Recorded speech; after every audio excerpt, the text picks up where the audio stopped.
আল্লাহ বলছেন অদৃশ্যের পর্দা চিরে খুলে ফেলা হচ্ছে। অদৃশ্যের উপরে কি আছে? ফেরেশতারা, অদৃশ্য জগৎ। তারা তখন দৃশ্যমান জগতে প্রবেশ করতে থাকবেন। তখন প্রথমবারের মতো মানবজাতি ফেরেশতাদের দেখতে পাবে। শেষ বিচারের দিন আকাশ ছিঁড়ে যে গেটটি খুলে ফেলা হয়েছে, আল্লাহ বলছেন ফেরেশতারা ওই গেটের সকল পাশে লাইন ধরে উপস্থিত হবেন।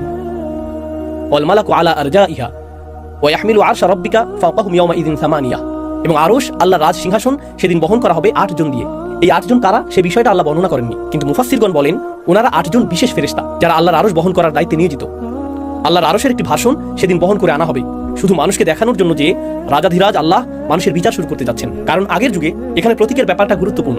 আগের যুগে গার্ডরা রাজাদের বহন করত এক ধরনের ছদ্ম সিংহাসনে, কারণ আসল সিংহাসনটা অন্য কোথাও আছে। এই বহনযোগ্য সিংহাসনটা আনা হয়েছে শুধু বিচার কার্য পরিচালনার জন্য। যদিও রাজার এখন আগমন ঘটেনি, কিন্তু সিংহাসন আনা হয়েছে। তো ওয়াহমিলু আরশা রাব্বিকা ফাওকাহুম ইয়াওমাইযিন সামানিয়া, আর্মিরা গেট খুলে ফেলেছে, সিংহাসন আনা হয়েছে 8 জন দিয়ে। এই 8 জন কি ফেরেশতা নাকি আল্লাহর অন্য কোনো সৃষ্টি?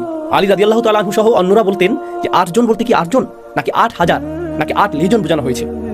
মা হিয়া হাদিহি সামান, আমরা জানি না এটা এই 8 কারা, এটা আল্লাহ আমাদের জানাননি। তো তিনি বলেন ইয়াউমাইদিন ইউরাদুন, এত সব কিছু কেন ঘটছে? কেন সমগ্র ভূপৃষ্ঠকে সজোরে সমান করে ফেলা হচ্ছে? কেন আকাশ ছিঁড়ে খুলে ফেলা হচ্ছে? হঠাৎ করে কেন ফেরেশতারা সব উপস্থিত হচ্ছেন? কেন সিংহাসন আনা হচ্ছে?